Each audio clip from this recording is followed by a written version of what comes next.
তো সেখানে সুভাষবাবু বসে আছেন, বললেন মহারাজকে বললেন বসুন। বসে অনেকক্ষণ কথা বললেন, তারপরে শেষে বললেন আপনি একটা আমাকে চণ্ডী দিতে পারেন? তো মহারাজ বললেন আমার একটাই কপি, নিজের কপি আছে, ওইটা আপনাকে দেবো। আর তারপরে মহারাজ রিকোয়েস্ট করেছিলেন যে আমাদের ওই অনাথ আশ্রমের জন্য, যেটা এখনো আছে বয়েজ হোম, তো সেটার জন্য যদি কিছু সাহায্য করতে পারেন। তো সুভাষবাবু বলেছে নিশ্চয়ই আমি চেষ্টা করব। আর ওই অনাথ আশ্রমের গেট, হল, সেগুলো সব টাকা তুলে সুভাষবাবু নিজে করে দিয়েছিলেন, ইনগরেটও করেছিলেন বোধহয়, যতদূর মনে হয়। তো there is a very deep connection। মানে সিঙ্গাপুর রামকৃষ্ণ মিশনে যেটা বললেন সুব্রত বাবু, যে রেগুলারলি প্রায় কয়েকবার উনি গেছেন ওখানে, সন্ধ্যাবেলা আসতেন আর বসে অনেকক্ষণ জপ ধ্যান করতেন, অনেকক্ষণ ধরে ধ্যান করতেন সেখানে। So this is a deep connection. সুভাষবাবুর কিছু কথা আমি বলতে চাইছিলাম আজকে, তো সেটা আমি instead of making a mistake, I just quote him directly, ওনার নিজের ভাষাতে আমি বলবো। Unity of India, very interesting insight. উনি বলছেন যেহেতু আজকের যুগে, আধুনিক যুগে ব্রিটিশরাই, কলোনিয়াল পাওয়ার, তারাই আমাদের রিপ্রেজেন্ট করছেন মডার্ন ওয়ার্ল্ডের কাছে যে ইন্ডিয়া কি, অতএব তারা এমন ভাবে দেখিয়েছেন যে এটা একটা দেশ না, এই অনেকগুলো লোক, অনেকগুলো জাতি পরস্পরে লড়াই টড়াই করে, এই আমরাই এসে এটাকে দেশ করেছি, এই আইডিয়াটা তারা প্রজেক্ট করেছেন। সুভাষবাবু বলছেন history of India is to be reckoned not in decades or centuries but in thousands of years. Though geographically, ethnologically and historically India represents an endless diversity to any observer, there is nonetheless a fundamental unity underlying this diversity. The most important cementing factor has been the Hindu religion. North or south, east or west, wherever you may travel, you will find the same religious ideas, the same culture and the same tradition. All Hindus look upon India as the holy land.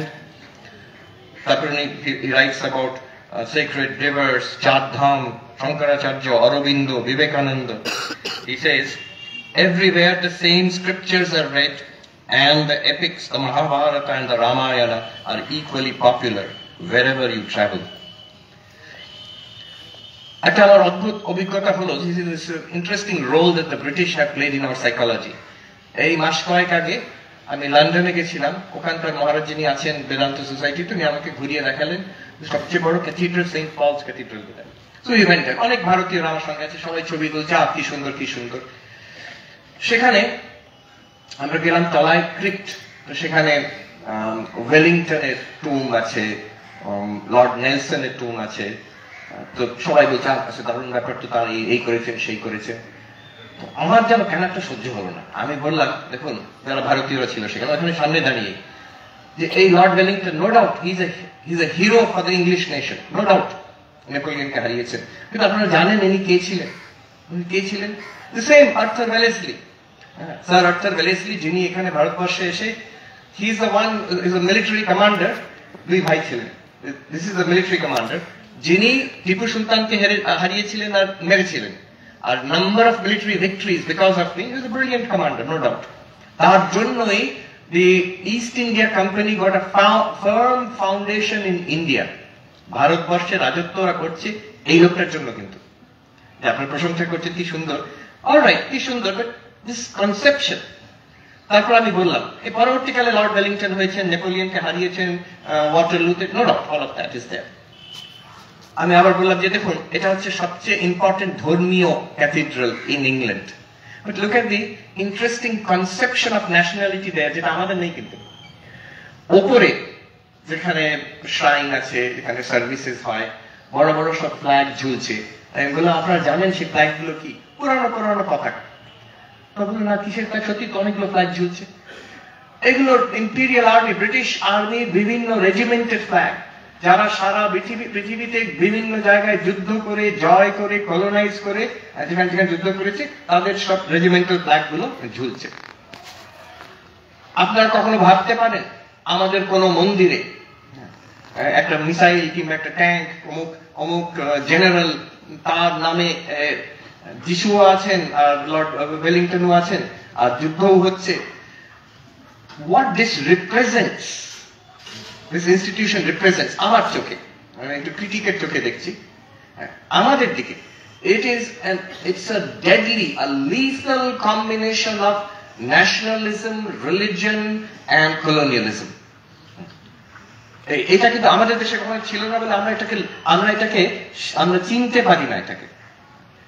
আমি বললাম ওখানে দাঁড়িয়ে যে এই institution, it's a wonderful place. I can see it from the perspective of the British. সাহিত্যের দিক থেকে আমি দেখতে পাচ্ছি এটা ওদের কাছে এটা it's a heroism, এটা ন্যাশনাল একটা স্টোরির তাদের একটা ন্যারেটিভের একটা অঙ্গ, নিশ্চয়ই খুব প্রশংসনীয় একদিকে। কিন্তু আমাদের জন্য, তোমার জন্য, তুমি ভারতীয়, আমি ভারতীয়, আমার জন্য দিস ইজ আ ফাইনলি হোন ড্যাগার, একটা ছোরা যার মধ্যে ন্যাশনালিজম, রিলিজিয়ন এন্ড মিলিটারিস্টিক কলোনিয়ালিজম একসঙ্গে তিনটে লেয়ার বসিয়ে তোমার গলার দিকে পয়েন্ট করা আছে। ইট ইজ ট্রু, এটা কথাটা খারাপ, বাট ইটস ট্রু। তবে এটাও ঠিক, at the same time this is also true. এই জিনিসটা কি ভালো? এটা ভালো না। স্বামী বিবেকানন্দ ইংল্যান্ড আমেরিকা ঘুরে এলেন। আমি হার্ভার্ড ইউনিভার্সিটিতে আছেন, সেখানে দেখবেন, সেখানে ইউনিভার্সিটির মাঝখানে সবচেয়ে দুটো বড় বিল্ডিং, একটা হচ্ছে ওয়াইডনার লাইব্রেরি, পৃথিবীর সবচেয়ে বড় একাডেমিক লাইব্রেরি, আর তার ঠিক উল্টো দিকে হচ্ছে মেমোরিয়াল চার্চ। সেই চার্চের মধ্যে যদি আপনি যান, একটা দেওয়াল ভর্তি হার্ভার্ড ইউনিভার্সিটি কোন কোন ছাত্র তারা যুদ্ধতে শহীদ হয়েছেন, first world war, second world war. তার মধ্যে একজন দুজন জার্মান ছিলেন যারা হার্ভার্ডে পড়ে, তার জার্মান আর্মির তার ব্র্যাকেটে লেখা আছে এনিমি, তারা শত্রু, মরেছে কিন্তু শত্রু হয়েছে, আর লেখা আছে জার্মান লেখা আছে, first world war, second world war. So this combination, এটা সব জায়গায় পাশ্চাত্যে আছে। ইউরোপ এইভাবেই তৈরি হয়েছে, ধর্ম, জাতীয়তা এবং মিলিটারিজম, যুদ্ধ আজও চলছে ইউক্রেন, এটা আর কি। কিন্তু what strikes me, neither Vivekananda নর সুভাষ বোস প্রতি দেখেছে, তাদের বিচক্ষণ চোখে এই জিনিসটা পরিষ্কার দেখেছে। তারা বিদেশ থেকে ভালো ভালো জিনিস অনেক কিছু ইম্পোর্ট করেছেন আমাদের দেশে, কিন্তু এইসব কথা কখনো বলেননি আমাদের কাছে যে রিলিজিয়ন আর পলিটিক্স আর মিলিটারিজম, যুদ্ধ একসঙ্গে মিশিয়ে একটা ডেডলি কম্বিনেশন করা উচিত। ইটস ভেরি পাওয়ারফুল ফোর্স, কিন্তু আমাদের জন্য কখনো, ইটস ভেরি ইন্টারেস্টিং, তাদের লেখাতে কখনো এই জিনিসটা তারা প্রশংসা করেননি, nor have they taught it or encouraged us. Anyway, just an observation. তারপরে উনি বললেন যে স্বামীজির কথা, যখন 15 বছর বয়স, স্যার বললেন সুভাষ বোস একজন ওনার relative of mine who was a newcomer to the town, living next door. Subhas babu বললেন আমি পাশে গেছি, এটা কটকে বোধহয়, কটকে। Glancing over his books, I came across the works of Swami Vivekananda. Swamiji complete করছে, এখানে দেখলেন। I'd hardly turned over a few pages when I realized that here was something that I had been longing for. I borrowed the books from him, brought them home and devoured them. I was thrilled to the marrow of my bones. My headmaster, owner headmaster খুব উদ্বুদ্ধ করেছিলেন, কিন্তু জীবনের একটা কোনো উদ্দেশ্য দেননি। Had not given me an impetus in life. He had not given me an ideal to which I could give my whole being. That Vivekananda gave me. জীবনে একটা আদর্শ। For days, weeks, months, I pored over his works. Swamiji complete box পড়ে যাচ্ছে। 17 বছর বয়সে তার বাবা বিরক্ত হয়ে তাকে চিঠি লিখেছেন, জানকীনাথ বাবু, যে তুমি কি চাও, তোমার মানে চিন্তা ভাবনা কি, হোয়াট আর ইউর আইডিয়া, তোমার ফিলোসফি, দর্শন কি? আর ওনার এক কথায় জবাব, 1914 সুভাষ বসু লিখছেন বাবাকে, জানকীনাথ বাবুকে, I said that Vivekananda's ideal was my ideal. স্বামীজির আদর্শ আমার আদর্শ। আচ্ছা, স্পিরিচুয়ালিটি, এই যে how Subhas's spirituality evolved, এটা আমি the few observations, এটা আজকে আমার বক্তব্য, and what we can take away from it. একটা কথা আমি পড়েছিলাম, এখন সুব্রতবাবু আছেন, we can find out how reliable it is. Saratchandra Chakraborty স্বামীজির শিষ্য, তিনি তো স্বামী শিষ্য সংবাদ লিখেছেন ইত্যাদি। তিনি ইন্ডিয়ান পোস্টাল সার্ভিসে চাকরি করতেন। তো যেখানে উনি যেতেন, স্বামীজির মহাসমাধির পর উনি বিভিন্ন জায়গায় ট্রান্সফারে গেছেন, যেখানে যেতেন একটা বিবেকানন্দ পাঠচক্র করতেন। আর তার ডেসক্রিপশন খুব অ্যামেজিং। শরৎচন্দ্র বাবু তিনি সেই পাইচারি করে করে স্বামীজির কথা বলতেন। দীর্ঘকাল, আর অন্তত কিছুকাল স্বামীজিকে কাছ থেকে দেখেছেন, খুব কাছ থেকে। অতএব ভেরি ইন্সপায়ারিং ওয়ে স্বামীজির লেখা পড়া হতো, আর এই শরৎচন্দ্র পাইচারি করে করে বলতেন স্বামীজির কথা। এখন কটকে ছিলেন উনি, কটকে ঠিক ওই রকম বিবেকানন্দ পাঠচক্র পাবেন। আর সেখানে লেখা আছে যে বিখ্যাত ব্যারিস্টার জানকীনাথ বাবু আসতেন, জানকীনাথ বসু আসতেন, তার সন্তান পসিবলি শরৎ কিংবা সুভাষ দুজনই এসে বসে থাকতেন। It's quite possible that long before এই 15 এই যে বলছেন 15 বছর বয়সে আমি কমপ্লিট ওয়ার্কস পড়লাম, খুব ছোটবেলায় হয়তো he might have been exposed to Vivekananda. কিন্তু তারপরে হলো কি, উনি উদ্বুদ্ধ হয়ে আমি ভগবান লাভ করব, আমি সন্ন্যাসী হব, সর্বত্যাগ করব বলে উনি বাড়ি থেকে পালিয়ে গেলেন। পালিয়ে গিয়ে যা আমাদের শোনা যায়, উনি কাশীতে গেছিলেন। স্বামী ব্রহ্মানন্দ তখন ঠাকুরের শিষ্য ছিলেন। উনি সুভাষকে বাড়ি পাঠিয়ে দিলেন যে তোমার এটা তোমার পথ না। And he came back. Now this question is this: উনি যে পথে হাঁটলেন, is that spirituality or not? উনি সন্ন্যাসী হবার জন্য পালিয়ে গেছিলেন, সেটা স্পিরিচুয়ালিটি। সাধন ভজন করবো, ভগবান লাভ করবো, ঈশ্বর অনুভূতি হবে, দ্যাটস ওয়ান থিং। কিন্তু এর পরে যেটা করলেন ওনার শেষ মুহূর্ত অব্দি, is this spiritual? What kind of spirituality is it and what can we take away from it? তো চেঞ্জ কেন হলো? প্রথমে তিনি বলছেন দুঃখ, মানুষের দুঃখ, এক্স্যাক্টলি লাইক বিবেকানন্দ। প্রেসিডেন্সি কলেজে যখন পড়ছেন, বলছেন একটি বৃদ্ধা বাড়ির বাইরে বসে আছে, গরিব, তাকে দেখে সুভাষবাবু লিখছেন, I appear to be so well off and comfortable. আমরা এত সমৃদ্ধ পরিবারের ছেলে, I used to feel like a criminal. I used to feel like a criminal. তার দোষ কি? বড় বাড়ির ছেলে, কিন্তু এই যে সে ওরকম বসে আছে আর আমি এত সুখে স্বচ্ছন্দে আছি, I used to feel like a criminal. What was the value of yoga if so much misery was to continue in the world? এটা খুব সূক্ষ্ম প্রশ্ন। বেদান্ত, যোগ, আমাদের যত শাস্ত্র, বৌদ্ধ ধর্মের ন্যায়, বৈশেষিক উদ্দেশ্য কি? হোয়াট ইজ দ্য গোল? দুঃখ নিবৃত্তি, আত্যন্তিক দুঃখ নিবৃত্তি, পরমানন্দ প্রাপ্তি, এটাই উদ্দেশ্য। কিন্তু সে আত্যন্তিক দুঃখ নিবৃত্তি কি শুধু নিজের জন্য হবে? অন্যদের জন্য নয়। এবং আরো বেশি, সে নিজের জন্য ইজ ইট পসিবল?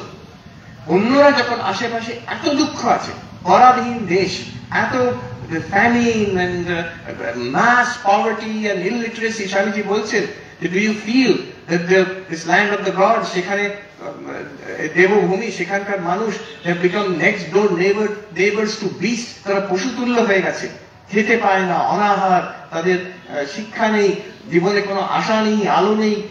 এই যে দুঃখ, এটাকে আমি অগ্রাহ্য করে আমার নিজের দুঃখ নিবৃত্তি করব, প্রথম কথা এটা ঠিক কিনা, দ্বিতীয় কথা সম্ভব কিনা। If I realize আমি আনন্দ উপলব্ধি করব, কিন্তু অন্যরা সবাই দুঃখে আছে, আমার ঠিক আনন্দ উপলব্ধি হবে? Is it possible?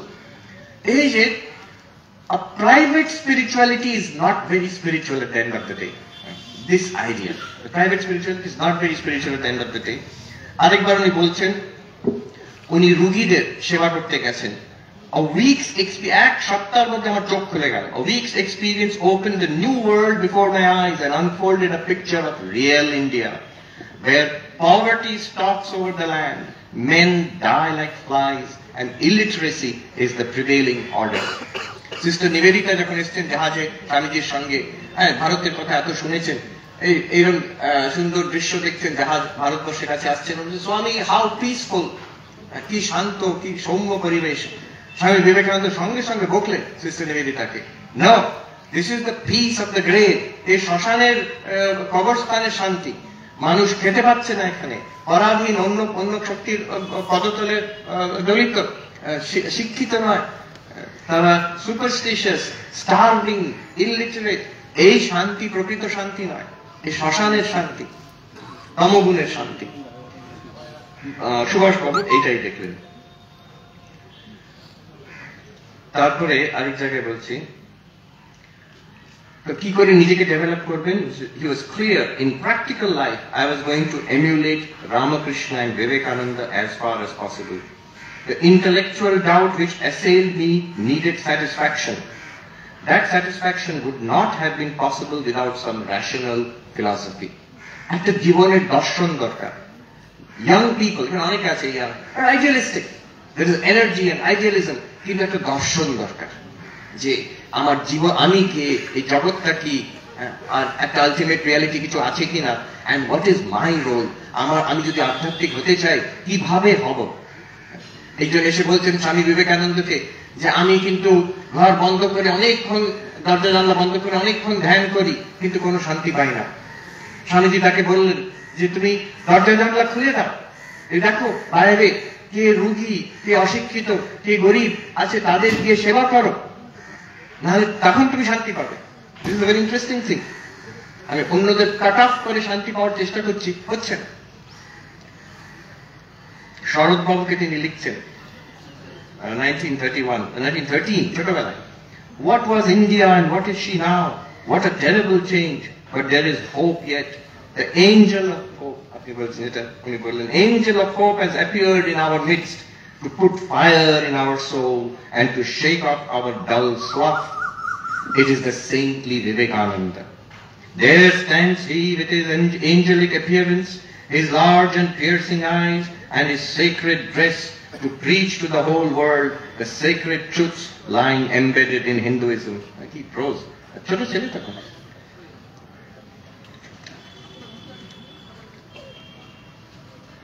I cannot write about Vivekananda. I cannot write about Vivekananda without going into raptures. Few indeed could comprehend him or fathom him. Even amongst those who had the privilege of becoming intimate with him, even among those few could comprehend him. His personality was rich, profound and complex. এই প্রত্যেকটা কথা কিন্তু সুভাষ বাবুর উপরও খাটে। He was somehow amazingly একটা স্বামীজির অবতারের মতো একটা। His personality was rich, profound and complex, and it was this personality, as distinct from his teachings and writings, which accounts for the wonderful influence he has exerted on his countrymen and particularly on Bengalis. This is the type of manhood which appeals to the Bengali as probably none other. Reckless in his sacrifice. প্রত্যেকটা মিলিয়ে দেখুন, স্বামীজির কথা বলছেন কিন্তু নিজের জীবনের কথা এটা।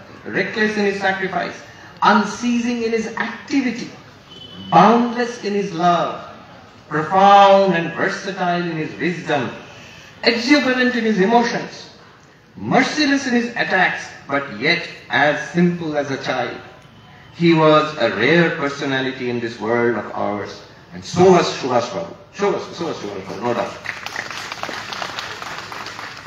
I don't know বিখ্যাত কথা, if he had been alive, I would have been at his feet. যদি স্বামী বিবেকানন্দ থাকতেন, আমি তার পায়ে পড়ে থাকতাম। How shall I express in words my indebtedness to Sri Ramakrishna and Swami Vivekananda? It is under their sacred influence that my life got first awakened. Like Nivedita, I also regard Ramakrishna and Vivekananda as two aspects of one indivisible personality. If Swamiji had been alive today, he would have been my guru. That is to say, I would have accepted him as my master. স্বামীজিও সঙ্গে সঙ্গে চিনতে পারতেন যে এইরকম ছেলে, উনি বলছেন যে এমন মানুষ চাই পৃথিবীকে জাগিয়ে তুলতে। Exactly what he meant was a person like Subhash Babu. আরেক জায়গায় উনি বলছেন this unity, it was not narrow and sectarian. আজকাল তো শব্দ উঠেছে cosmopolitanism. So cosmopolitanism হচ্ছে পৃথিবীর নাগরিক।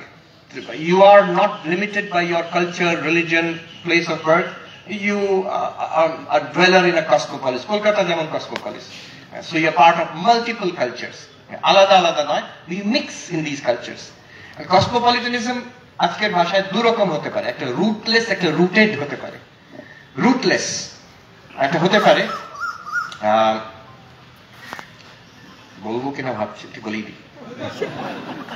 এক জায়গায় একটা বক্তৃতায় পণ্ডিত নেহরু বসে আছেন আর সুভাষ বাবু বসে আছেন। সুভাষ বাবু উঠে বললেন, উনি ভারতবর্ষের বিষয়, এটা হচ্ছে early stages of the Indian national কংগ্রেসের স্ট্রাগলস, ভারতবর্ষের বিষয় বললেন, আমাদের ঐতিহ্যের বিষয় বললেন, এসব বলে তারপরে পণ্ডিত নেহরু উঠে বললেন যে সুভাষ বাবু যে কথাগুলো বললেন খুব ভালো কথা, উনি ওগুলোতে বিশ্বাস করেন, আমি করি না। I feel that just like any other, Bharat আমাদের দেশ, just like any other country, Bharat একটা দেশ। এখন পরাধীন কলোনিয়াল ব্রিটিশারদের আন্ডার আছে, we need independence from the British. এই যে স্পেশাল ক্যারেক্টার অফ ইন্ডিয়া, ভারতের ঐতিহ্য, ভারতের মহানতা, so both are cosmopolitan. But if at the risk of being too oversimplistic, আমি বলবো একরকম কসমোপলিটানিজম রুটলেস, আমি সবকিছু গ্রহণ করি কিন্তু যেন ফ্লোটিং, কোথাও আমার পা নেই। আরেকটা হচ্ছে রুটেড, যেটা বিবেকানন্দ ছিলেন, নেতাজি সুভাষ বোস ছিলেন, fully established. He was a Bengali and Odia also. We grant that. He was an Indian. স্বামী বিবেকানন্দের কথা একজন বলছেন যে he was the unconscious father of Indian nationalism. ও স্বামীজি অব্দি যারা early stages of Indian national struggle পলিটিক্সে নিজেদের তারা মহারাষ্ট্রিয়ান, বাঙালি, তামিল এরকম ভাবত। স্বামীজি কনসিস্টেন্টলি নিজেকে ইন্ডিয়ান বলতেন। আর দেখা যাচ্ছে within one generation of Vivekananda everybody started saying we are Indian, আমরা ভারতীয়।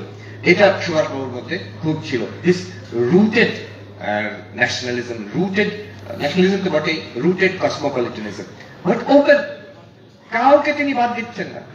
শুধু ভারতবর্ষ কেন, ইউরোপ, ইংল্যান্ড, যার সঙ্গে তার লড়াই অ্যাকচুয়ালি সামরিক যুদ্ধ তার সঙ্গে ইংল্যান্ডের, কিন্তু never did he have any hatred, কোনো তার বিদ্বেষ তার মনে ছিল না। তোমরা খারাপ কাজ করছো, তোমাদের আমরা তাড়াবো, দিস ইজ ক্লিয়ার, বাট আমার কোনো হেট্রেড নেই তোমাদের প্রতি। তো সেইখানে নেতাজি বলছেন, the foundation of the present freedom movement owes its origin to Swamiji's message.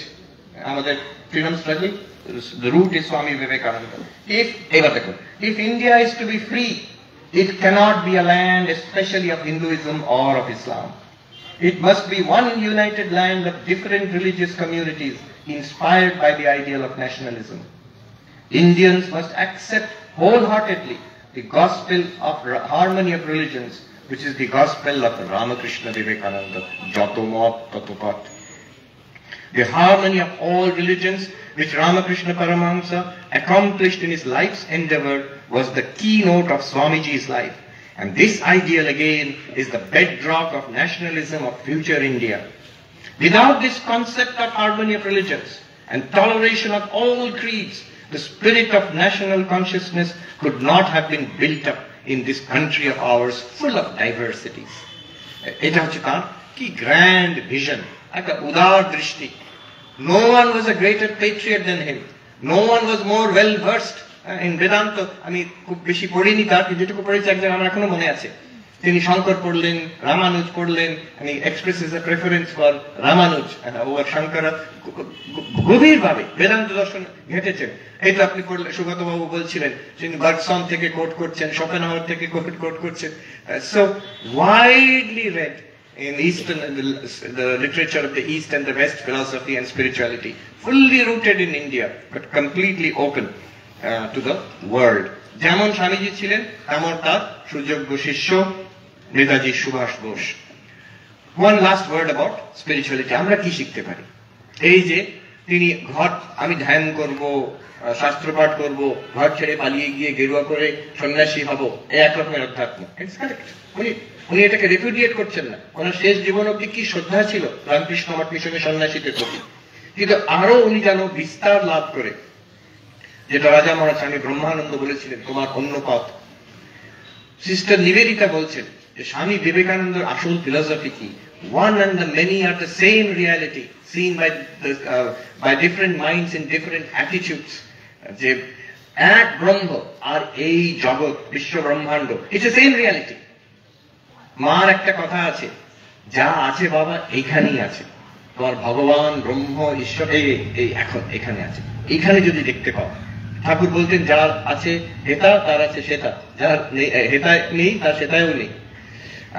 তো সেইখানে সিস্টার নিবেদিতা বলছেন এর মানে কি, it's a very deep philosophy. Sister Nivedita বলছেন এর মানে হচ্ছে henceforth no division between the sacred and the secular.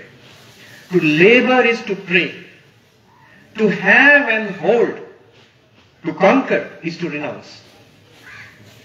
যেটা উনি করলেন নেতাজি, এই দাবি রেখে এই আমার দেশ, একে আমি স্বাধীন করবো, I own it, I'm not going to renounce it.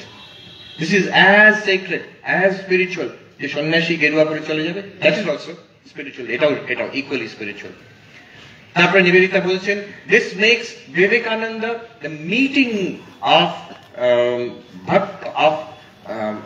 karma with jnana and bhakti. Jnana and bhakti as expressed in karma, not as divorced from karma.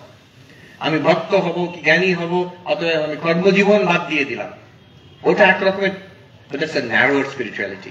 Sister Nivedita বলছেন, এই যে তোমার জ্ঞান এবং ভক্তির প্রকাশ তোমার কর্মের মধ্যে। This is what Sister Nivedita said. And এতে কি হবে? তারপরে উনি বলছেন যে that makes the school room, the shop floor, the farmyard as fit meeting places between man and God as the doors of a temple or the cell of a monk. মন্দিরে গিয়ে তুমি ঈশ্বরকে পাবে, no doubt, nobody denies it. But in the classroom, পড়াতে যাবে যখন, in your farmyard, চাষ করছে, দোকানে কেউ কাজ করছে, ব্যবসা করছে, in all those places, automatically হবে না, সে ভাব আনতে হবে, সে ভাব আনতে হবে যে এই তো এখানেই প্রভু এত রকম ভাবে এসেছেন আমার সামনে, আমি তাদের সেবা এইভাবে করব। And sacrifice, of course, যেটা উনি বললেন, this was a keynote of Netaji Subhash Bose, তার জন্য I have to pay the price, আমার জীবন উৎসর্গ করব এই মহৎ কাজে। আজকে এই এত সুন্দর এই পরিবেশটা এত সুন্দর, I am sure this campus will be put to noble use and many generation of students, faculty and visitors will benefit from it and find inspiration for generations to come, for centuries to come. Thank you very much. Dhanyavad.